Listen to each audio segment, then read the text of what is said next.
We actually started out the year not doing what we would consider a big year.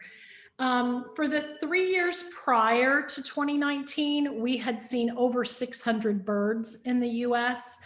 And let me just say, we have clients in, I think, over 40 states in the United States. And so we have to travel to meet with our clients. And because of that, it affords us an opportunity to see a lot of birds. Clients typically don't want to meet first thing in the morning. Most of them aren't real interested in meeting us for lunch. They all want to meet us for dinner. And so because of that, we're able to bird in the mornings. So that allows us to get out and see some great birds. So in January 1st of 2019, we did what we typically do. We did a big county day. This was just an okay day for us, but we ended up with 121 birds at the end of January 1st. We found a really great cheap airfare to Denver. And on January 12th, we flew up to Denver at like 6 o'clock in the morning, and we flew home at midnight. And we birded the entire daylight and into the night in the Denver area. And we ended that day, and we had 211 birds for the year by January 12th. Then on January 20th, we had decided we were gonna, really our year was gonna be about adding life birds to our list. That was really what the intent was. And we'd heard about a white-throated thrush they were seeing in Arizona. So on January 20th, we decided to fly out to Arizona, and we got the white-throated thrush and a few other birds. And we left Arizona, and now our list is up to 263 birds. Well, that same weekend on our way home, because it was a long weekend, it was Martin Luther King weekend, we finished up in Texas because we'd always wanted to get good looks and good pictures of hook-billed kites. So we birded a little bit in Texas, and we ended by January 22nd, we already were up to 288 birds. And then the final weekend of January, a friend of ours had called us and said, hey, there's a dove key that's floating in the marina here at in Cape Cod, and we've got thick-billed murres flying off Race Point. Those would be life birds for us. So we flew up to Massachusetts for a weekend, and by the end of that weekend, we were up to 314 birds for the year. Well, by the end of March, we had 490 birds already for the year. And it was at that point that Dave and I looked at each other and said, you know, I think this is going to be a good opportunity for us to not only just get some great lifers, but let's do what we call a working big year. And so that's kind of what started it. That's kind of how our year started out. So we actually traveled last year, and we were in 39 different states birding, and we birded in over 239 counties in the United States. And you can see we went everywhere from the Bering Sea and Alaska down to Hawaii. We were up at the northernmost point of Maine, all the way down to Key West, and kind of everywhere in between. So we covered a large amount of territory. Again, we have clients in over 40 states. So we don't normally make it to Alaska and Hawaii. So that's kind of how this year those sort of developed. Again, in doing this, we ended up spending 140 nights in a hotel. It works out to be basically one night in a hotel room every 2.6 days. You know, we literally spent 20 weeks out of the year in hotel rooms. Now, typically, you know, we like to stay at either like a Hilton hotel or a Hampton Inn. And when, you know, at all possible, you know, we would try and stay at places like that. However, not all of the places we stayed were quite as nice. And where we stayed in Big Bend, Texas, when we were chasing the Kalimo Warbler, are really glorified Ted sheds with an air conditioning unit attached to the outside. And as soon as you would turn off the air conditioning unit, the room would immediately heat up to about 100 degrees inside. And this was at the end of April. Yeah, this was at the end of April. And of course, we didn't realize it when we booked this, but the bathroom is actually about 150 yards to the right of this picture that you had to walk to whenever you wanted to use the bathroom or take a shower. So again, not, the typical place that we'd want to go ahead and stay, but this was really nice in comparison to the place that we stayed in Gamble, Alaska. And if anybody has actually made the trip to Gamble, Alaska, you kind of know that it's a pretty modest accommodation. Everybody that had been up there kind of tried to warn us and say, hey, set really, really low expectations. The walls were so thin that literally we could hear the guy in the room next to us breathing at night. Now that's assuming that the native kids weren't throwing rocks at the window or running up and down the roof to try and, wake all the birders up in the middle of the night. But you really knew that the lodge in Gamble was really, high quality when you saw this pinned to your door. And they say, just as a precaution, please inform us as soon as you see this guy or any other pests around. And you know that bed bugs really must be a problem there. If when you look on the bulletin board inside the common room, you see Houdini's bed bug services. Unfortunately, we didn't. We didn't have any bed bugs. We were very fortunate, but again, having seen the warning and seeing the sign for Houdini's, again, not what you would call a very comforting place, to check into. Yeah. For a week. Now, again, we ended up taking a lot of flights to do this. And again, as Tammy said, we travel a lot to begin with for our business. So again, we were able to piggyback, our birding along with our work. And then there were a few extra flights on top of that to Alaska and Hawaii, where we typically don't travel to for work.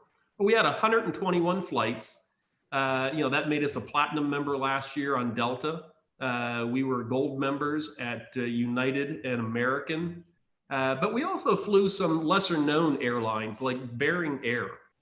And again, this is a very no frills kind of airline. They bring your luggage out via ATV. And, the captain of this plane is the gentleman in the green camouflage pants with the green t-shirt just to the left of the kid in the bicycle. Again, that's the captain of the flight. And, the plane itself, older plane, the seats were kind of a little ripped and everything like that. Definitely a low frills airplane to say the least. Now, again, when you're flying that many times, and again, this is inside the Bering airplane, when you're flying that many times, what you find is that this creates problems in and of itself. I can't tell you how many flights were canceled, how many flights were missed, how many were delayed. We were fogged in on Gamble, Alaska for 2 days where we couldn't leave. And it was painful because the place we were supposed to be was getting rarities. And when we were on Gamble, there was absolutely nothing, the last couple of days that we were there. So it was just really painful to be fogged in. So again, we had issues with the airplane travel.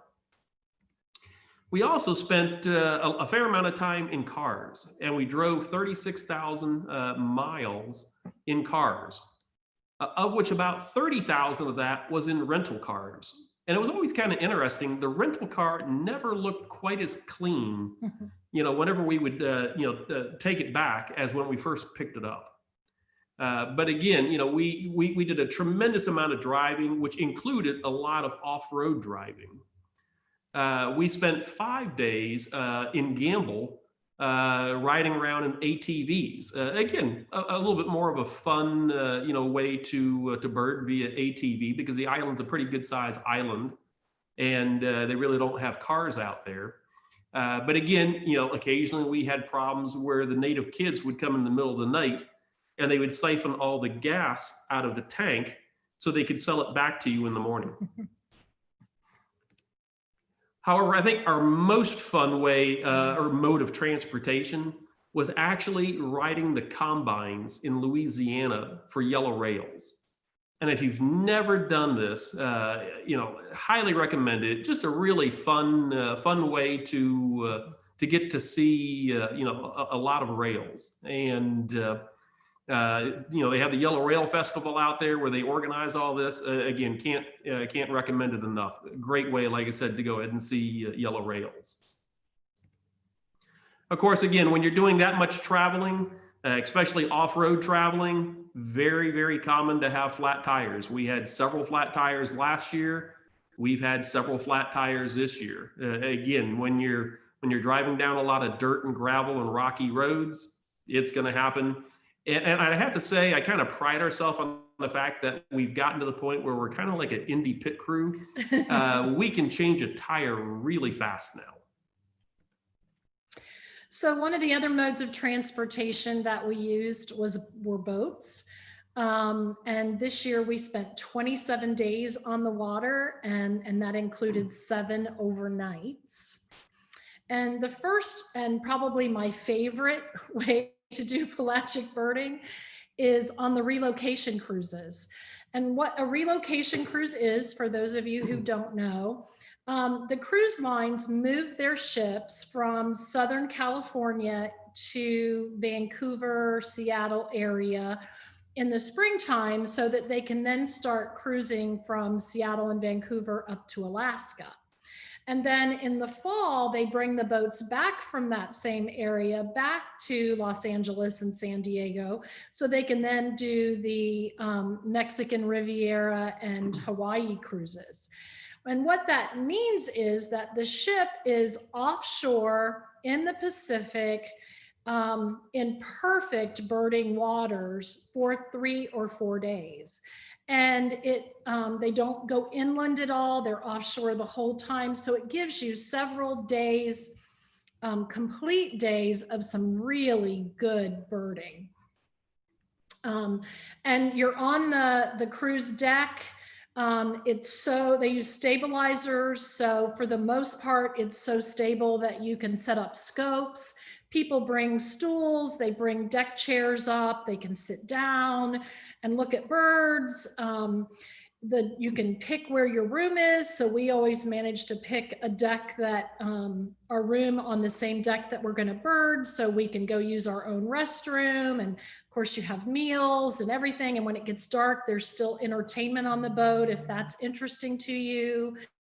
And then in addition, these cruises are usually pretty economical because it's not typically the kind of cruise that somebody would take for a normal vacation, but for birders, it's wonderful. We see things like flesh-footed shearwater, we've had Hawaiian petrel, fork-tailed storm petrels everywhere. And we had a group of ancient murrelets one evening on one of the relocation cruises, which to date is the only ancient murrelets I think Dave and I have ever had. So we just really enjoy this type of pelagic birding. And of course, no bird trip or big year would be complete without going out on the boat with Debbie Shearwater in Monterey Bay and Half Moon Bay, where your typical birds are pink-footed shearwaters and Buller's shearwaters. Michael Brothers does a wonderful pelagic trip off the east coast of Florida. And in June, we particularly like to go out on that boat with him because almost every June now, we have managed to get white-tailed tropic bird on that boat. And in 2019, we actually had 2 that hung out and gave us just incredible views. Brian Pattison does a pelagic off of Hatteras, North Carolina on the Stormy Petrel. It's a must do if you're doing a big year. He has had things like European storm petrels and Trinidad petrels and Bermuda petrels and VAAS petrels. He gets some really great birds. We actually refer to this trip as a barflagic because there has never been one of these trips where it was so calm that people weren't always, wasn't somebody who was always sick off the back. This is kind of a rough boat and there's not a lot of places to sit. Probably not the most comfortable of pelagic trips we've ever done, but it's a must do. And Brian does a phenomenal job getting people on those birds. And here's a picture of the black-capped petrels that normally fly really close to the boat and you can get good pictures. The Yankee Freedom, it's a boat out of Key West that goes to the Dry Tortugas, really comfortable boat, air conditioned, food, showers, bathrooms. It's very comfortable. They take you out to the Dry Tortugas for the day, and you're able to get the black noddy that almost every year now has managed to show up down in the Dry Tortugas. And then of course on Hospital Key, there's the breeding population of masked boobies. And generally you can get the captain of the boat to swing close enough to Hospital Key that you get some pretty good views. In June, we love to go up to Maine and we go out with Captain John Drury. He has a little lobster boat. He doesn't have any seats on the boat. He found some old tumbling mats and he threw those on the boat, and that's what you sit on. So I wouldn't say they're luxurious accommodations, but he manages to get you out to a place called Seal Island, where for years and years now, a red-billed tropic bird has, I guess, vacationed in the summer up in Maine. That bird should not be there, but he comes there every year, and most years John's able to get us on that bird. And then there's always Atlantic puffins, razorbills, eiders, harlequin ducks. Maine in June and July is just fabulous. San Diego does pelagics. I don't know if it's a San Diego Audubon. I think maybe it is, but if you just Google San Diego pelagics, the information comes up. This picture is all the big year birders from 2018. And all 8 of us were on the boat at this one. This is a fall trip. So that kind of tells you how important that trip is to a big year. Usually almost, I think every time we've done it in the fall, we've had Nazca booby, red-footed booby. You always get black storm petrel. Just a great trip. Brookline Bird Club out of Hyannis, Massachusetts. This is our first year. 2019 was the first year we actually got to do this trip. It always gets weathered out. It's in late September, and it's a 36-hour trip. The accommodations are not real comfy, but you can sleep on the boat. But they take you out in an area where you get some really great birds.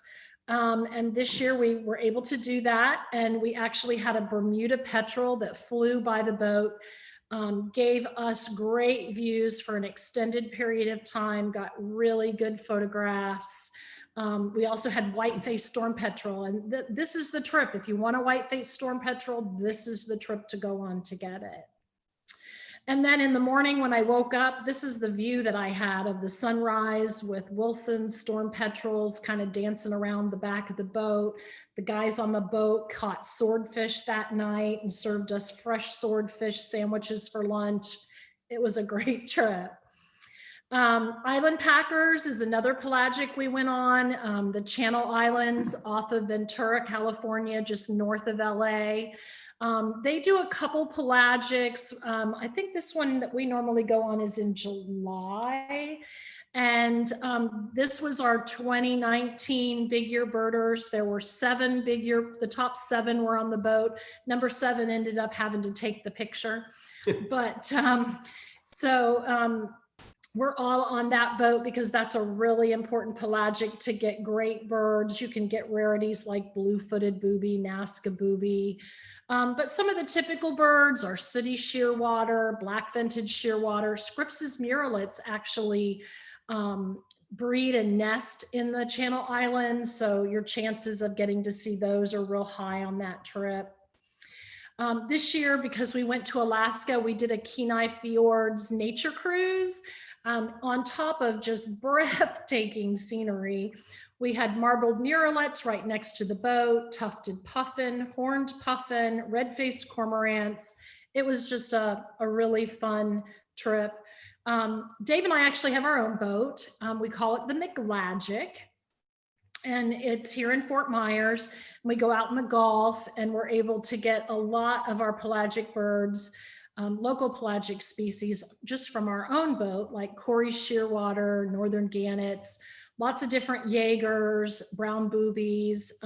We get brown noddies, sooty terns. We do quite well on Gulf pelagics. And then this, I guess, if the relocation cruise is our biggest ship, this would be our smallest ship. And the story with this is we were at Dana Point and there was a Nazca booby that was on the rock jetty that had been there for days and days. There were about 25 or 30 of us sitting on shore, hoping that it would make an appearance.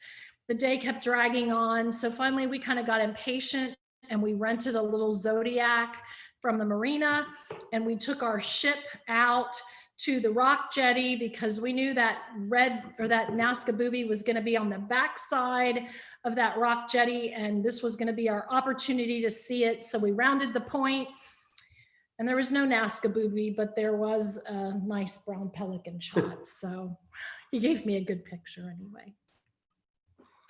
Again, a lot of people that have seen the movie and stuff like that, sometimes they make the sound of a big year a little bit more glamorous than really what it is.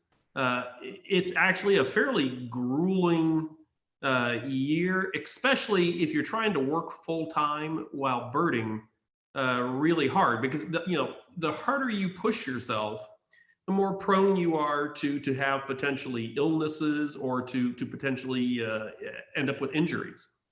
And starting back in January of last year, when we were flying to Arizona, I started telling Tammy, I said, this plane is just exceptionally cold. And I thought, man, they've got the AC down to like 50 in the plane. And I was just, shaking. And, we didn't think anything of it. I just felt really cold. Oh, we bird the next day or two and something just isn't right. And finally, our last day in Arizona, I said, you know what? I think I want to stop by an urgent care before they close. And I stopped by and found out I had a 104-degree temperature. And, I'd been birding for 2 days straight. And it was just getting really, really tough. And we had to fly from there to Texas. We had scheduled a couple day stop there. So, literally, it was just so exhausting, for us, for me to bird like that. That's where it's really kind of beneficial when you're doing a big year with somebody else, because when I wasn't feeling well, it allowed Tammy to be able to go ahead and drive. And literally, she would drive from one spot to the next and I would try and sleep. And, during that 4-day stretch, there were even a couple of times where I said, hey, we got to go back to the hotel. Let me lay down, sleep for 30 minutes and we'll get back up and we'll go again. But when you're birding and you have a limited amount of time because you're also working. Actually, I don't know if you can hear, but we actually have a great horned owl right out our window right now hooting. It's calling. It's a little distracting. But again, it was one of those things where you just can't take time for illness. You just have to plod forward and do the best you can. And it was kind of interesting because in September, between Gamble Island and then flying back to Anchorage and then over to St. Paul Island, we had 1 day to bird off of Anchorage. And Tammy and I decided we were going to climb this really steep hill and try and find rock ptarmigan that had been calling. It was really foggy, and I decided I was going to go one way, she was going to go another way. It was really wet and moist because of all the fog. And I ended up sliding and doing somersaults down about a 30-foot ravine and injuring my ankle.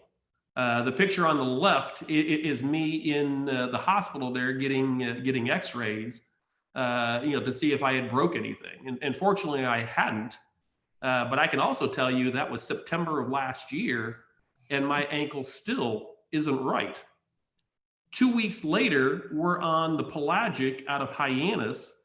And as Tammy said, it can be a really rough trip out of Hyannis. And on the way out, we were in 8 to 10 foot seas, and Tammy went to reach for the railing, and the boat kind of hit a wave funny, and the boat lunged up.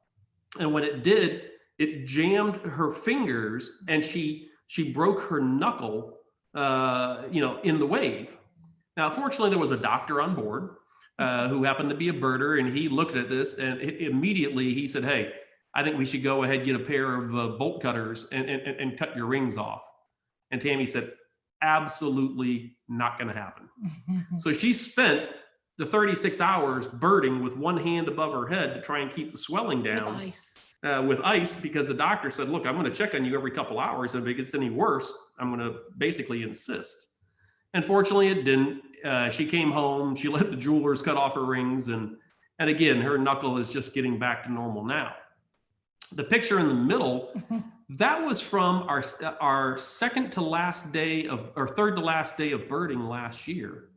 We were hiking the Mohihi Trail in Kauai, which is literally an animal trail that is very steep, very slick. And on the way back down, we were about 1.5 miles away from getting back to the car. She started sliding down the hill. Her ankle caught something, twisted. She broke her ankle, tore tendons and ligaments, and basically ended up birding the last several days of last year and the first couple of days of this year in a lot of pain. So we again, didn't have time to stop at the hospital, so we just wrapped it in an ace bandage and I went on. Yeah. So again, big year birding, it kind of takes its toll on your body because you're just tired, and things happen that might not normally happen to somebody who is a lot more rested. And we won't even get into the emergencies from this year. Again, a lot of people ask, what are some of the, difficult hikes and stuff like that, and really, there are kind of 3 hikes that come to mind. The first is the Kalimo Warbler hike, down in Big Bend, Texas. And again, you're starting the hike at about 5,000 feet of elevation. So you're already, pretty high elevation, because I don't know about you guys, but our house is at 13 feet of elevation here in Fort Myers. So starting your hike at 5,000 feet is pretty good height. You climb a fair amount in elevation in this hike. And what happens is we decided we were going to start an hour before sunrise for this hike because it gets really hot really quick. So when we started the hike an hour before sunrise, first thing we did was we had our little headlights on, for hiking in the dark. You walk by signs that say, be aware of mountain lions and bears. So, you're kind of watching for those. It's 50 degrees outside. And you start this, long hike. It's, depending upon how quickly you find the birds, it's anywhere from 5 to 8 miles that you're hiking. So it's a pretty long day. On the way down, by the time we got back to the car, it was 100 degrees. So we went from 50 degrees starting out to 100 degrees coming back, which means, you got to plan on taking a lot of water with you. That's a lot of extra weight. Again, definitely a little bit more challenging of a hike. The Himalayan snowcock hike in Nevada. Again, a little bit of a challenging hike. Part of it is the fact that you have to wake up at 3:30. You have to actually leave the hotel at 3:30 in the morning. It's about a 45-minute drive to the location. We like to get started around 4:15. Because your starting elevation is around 8,000 feet. We hike up to about 10,000 feet. So again, not as much air up at 10,000 feet. So it takes Tammy and I a little bit longer to get up there. And you want to be up there at sunrise, because that's when the Himalayan snowcocks are coming out on the ridge. They're calling, they're singing, and it's the easiest to go ahead and find them. And again, you can basically kind of see, the snowcock there at the top of the rock. They're never really close. Typically you want to have a scope to get a better view of them. And they're, like I said, they're just a long distance, but again, pretty difficult hike. But I think the most difficult hike is the Mohihi Trail that I was just telling you about in Kauai. And, every aspect of this hike is challenging. Even before you get out of the car, it's challenging because Kauai is one of the wettest places on earth.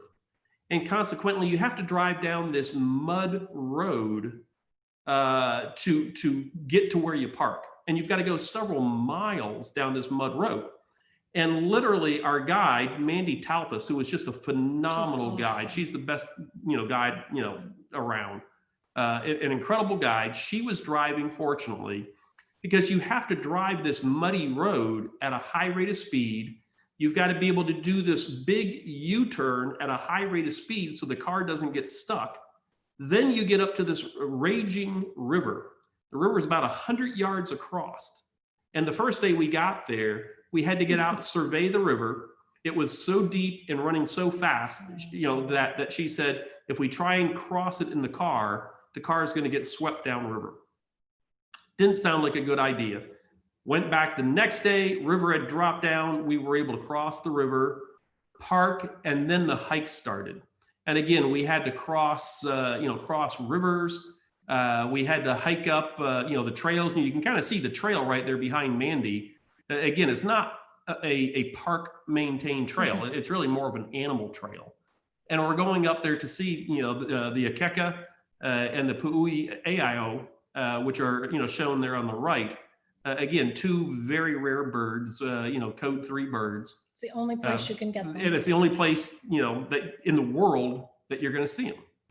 And again, just a very difficult hike, very slick, steep. We would literally grab a hold of plants to try and help pull us up because there was nothing that your foot would just keep sliding. Yeah.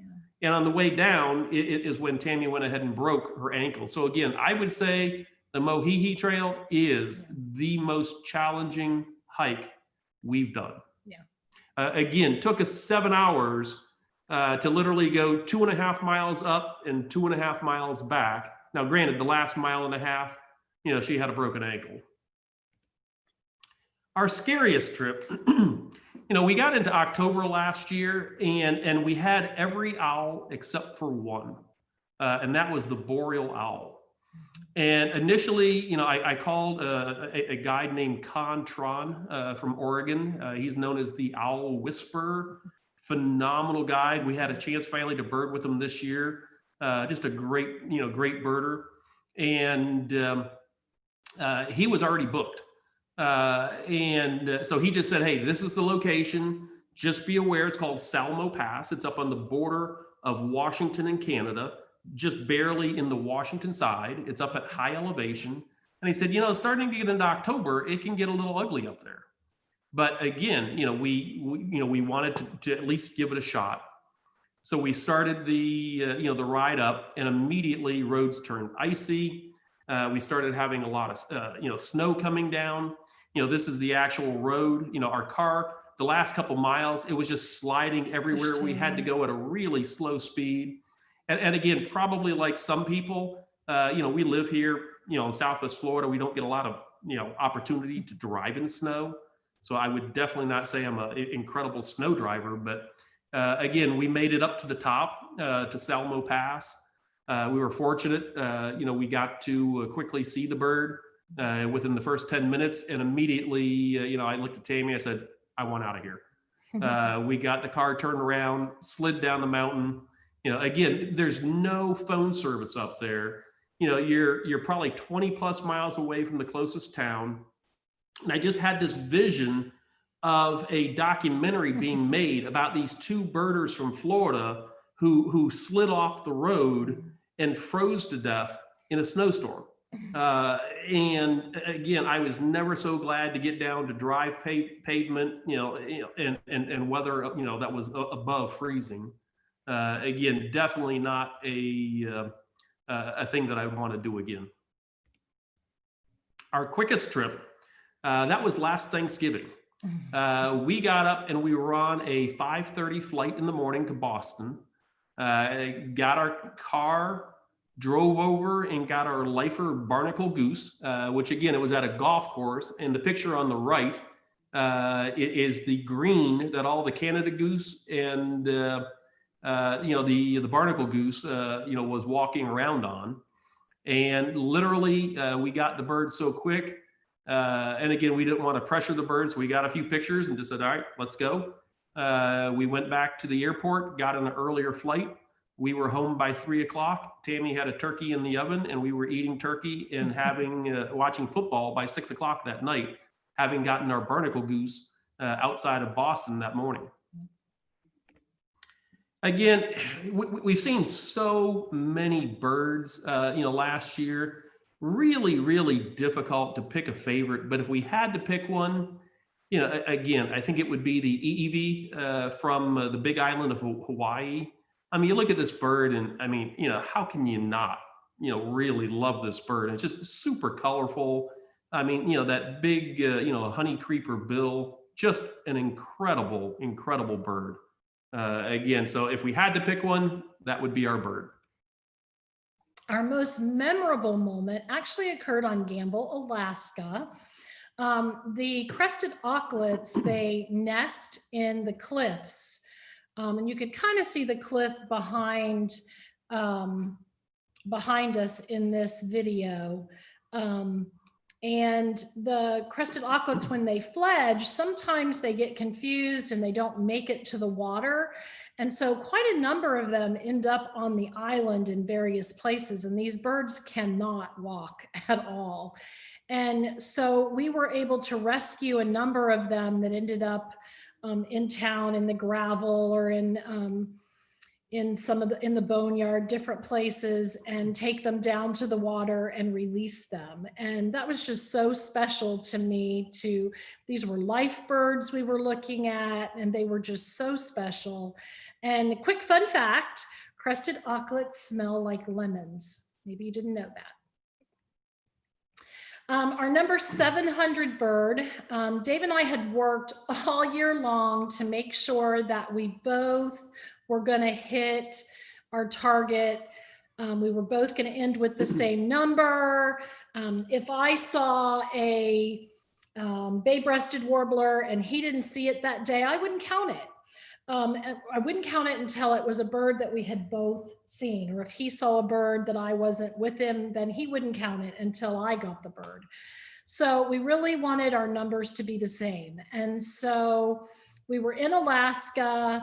We're at 698 birds. We're on a rodent gnome with a scope, and we're scoping out all the different shorebirds. And Dave decides to walk down the road with a fellow birder, and all of a sudden rock sandpipers flew in so where you could see him in the scope. And so I'm trying to get his attention. I'm jumping up and down and waving at him like, come on, come on. And he's just waving back at me, hi, honey. And I'm like, you're gonna miss the bird, come on, come on. So he stops and he's photographing this bird, and I'm thinking, what is he seeing? And so by the time he finally walked back, the bird was gone. And I'm like, what were you looking at? Well, I was photographing a savanna sparrow.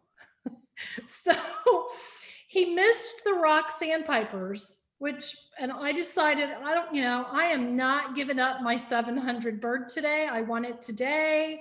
This was silly on your part. You should have paid attention. So I said, the next bird is my 700 and it's not going to be yours. So we were driving down the road, and Dave is the one who actually found my 700 bird. It was this willow ptarmigan. I just thought it was the coolest bird because he just blended in. His colors were identical to all of the vegetation that was around him, and that big white eye. And so I was really excited. We got back in the bus, drove down the road, and Dave actually saw the Aleutian tern, which ended up being his number 700 bird. So we both ended up with 700. And it was later the next day, I think, that Dave actually saw rock sandpipers. So for a whole day, I was ahead of him by one bird. Our first bird of 2019 was a wood duck. We have a little pond in our backyard, and we have wild wood ducks that will fly in before sunlight because we have an automatic feeder. And when the feeder goes off, they know the timing. They fly in about 15 minutes before the feeder goes off, and you can hear them. So that was our first bird of 2019. And our last bird of 2019 was in Hawaii on the Big Island, and it's the Kalije pheasant. Pretty cool bird. It's funny because I looked at all the pictures people have taken of this bird, and they're always next to a road. So I guess that's like the place these birds hang out, is right next to the road. And we celebrated our the end of 2019 on the Big Island of Hawaii. We went to a luau and just had a great time celebrating, and then got up the next morning and we birded Hawaii backwards 3 more days. And that's how we started out our 2020. So again, looking at some of the more prominent or rare birds that we saw last year. Again, probably like a lot of y'all, we were able to see the Antillean palm swift that hung out down in the Keys, last year. We were able to see the first red-legged thrush. That occurred over in the Broward County area. We were fortunate to have already been on the east coast of Florida when the dark-billed cuckoo was ID'd. We were actually having dinner with a client that night, and our phone just blew up with 100 different text messages about this bird. And then we were very, very fortunate. I got a call from Alex Harper. Telling me about the scaly-naped pigeon that had been found in the Sanibel CBC count, and I was able to call and plead with the finder of it to ask the owner of the house for permission for Tammy and I to come on out and view it, and we were able to get brief but pretty good photos, brief looks, but some pretty good photos of the scaly-naped pigeon. So, and some of the code 4 birds, I'll just go through these real quickly. We had yellow grosbeak in Texas, the black-faced grassquit in the Keys, crimson collared grosbeak in Texas, golden crown warbler, Texas, white-throated thrush, Arizona, thick-billed vireo down in the Keys, red-flanked bluetail hung out in Los Angeles for quite a while last year. Blue-footed booby was in a reservoir in the middle of Arizona. Little egret was in Maine. Key West quail dove, after 3 tries, we finally got that bird.